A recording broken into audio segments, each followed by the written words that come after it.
ဘဝရဲ့အခြားတစ်ဖက်အပိုင်းနှစ်ကျွန်တော်တို့လုပ်ဖို့ကင်ဘက်လူငယ်တစုစိတ်ပန်းဖြေရန်လို့ငါပင်လယ်ဘက်အချမ်းကိုခီးထွက်ဖို့ဆုံးဖြတ်ခဲ့ကြတယ်ခီးမသွားခင်ညတွင်ကျွန်တော်ထူးဆန်းသောအိမ်မက်တစ်ခုကိုမက်ခဲ့ရတယ်ရေတွေပက်ပက်လဲဝိုင်းရံနေသောစေဒီတော်တစုစီကကျွန်တော်ရောက်နေခဲ့တယ်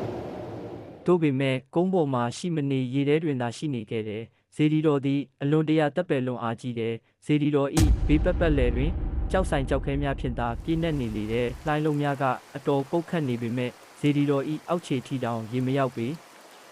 ကျွန်တော်လည်းဖူးမြော်ပြီးပီတိဖြစ်နေစဉ်တွင်ကျွန်တော်လက်နိုးသွားခဲ့တယ်တခုခုတော့ထူးခြားတော့မှာပဲကောင်းဒီလားဆိုးဒီလားတော့ကျွန်တော်တေချာတော့မသိပေဒီလိုနဲ့ပဲကျွန်တော်တို့လူငယ်တစုပင်လယ်ကြီးစီတို့ရောက်လာခဲ့ကြတယ်တဲခိုရာနေရာတို့အရောက်တွင်ကျွန်တော်စိတ်ထဲမှာစိတ်မကောင်းသလိုဖြစ်လာခဲ့တယ်